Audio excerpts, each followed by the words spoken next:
लेखन 43। माननीय सभापति महोदय, मैं आपका बहुत आभारी हूँ जो आप मुझे इस बिल पर बोलने के लिए समय दिया है।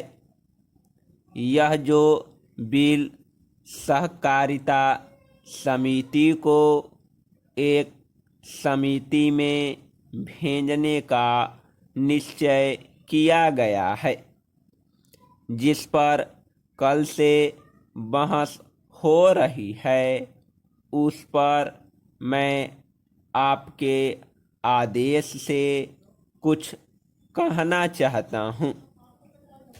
श्रीमान, इस बिल को देखा जाए तो यह समझ में आता है कि यह कोई नया बिल नहीं है, बल्कि जो सन 1912 का कानून है उसी की लाइन पर बनाया गया है और कोई नई बात नहीं रखी गई है।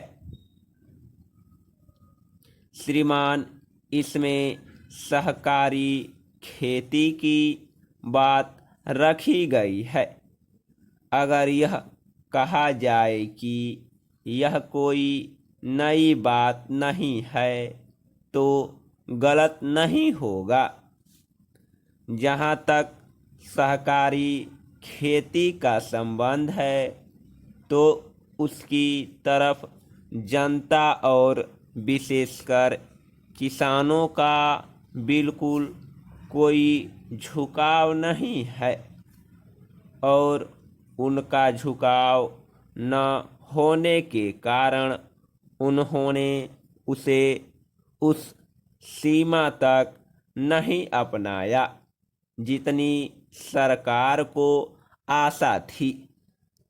श्रीमान, आपको मालूम है कि नागपुर कांग्रेस में यह प्रस्ताव पास हुआ है कि सहकारी खेती कराई जाए। पूरे देश में इस समय इसका जोर चल रहा है और इसको लाने के लिए न मालूम कि इसके कितने रूप रखे गए हैं। यह कहा गया है कि इसके अंदर कोई जोर नहीं है। अभी एक माननीय सदस्य कह रहे थे कि राजनीतिक पार्टी के लोग यहाँ पर सहकारिता के संबंध में कुछ कहते हैं और बाहर किसानों से कुछ और ही कहते हैं। वे किसी से यह भी कहते हैं कि तुम्हारी जमीन छीन जाएगी।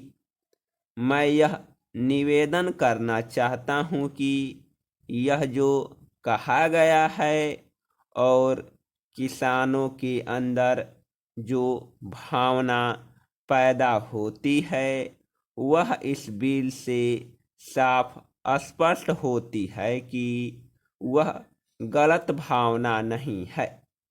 मैं यह जानता हूँ कि जब किसान पार्टी का जोर बढ़ा और किसानों की आवाज़ ऊंची हुई तो सरकार ने और हमारे नेताओं ने यह कहना शुरू कर दिया कि हम सहकारी खेती को किसानों के ऊपर लादना नहीं चाहते, बल्कि यह तो किसानों की इच्छा पर है।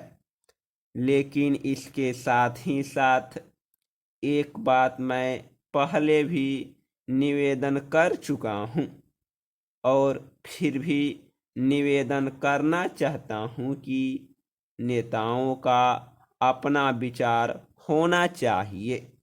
किसी सभा में जब यह कहा गया कि यह जो सहकारी खेती शुरू की गई है, यह तो अंत में सामूहिक खेती की तरफ ले जाएगी।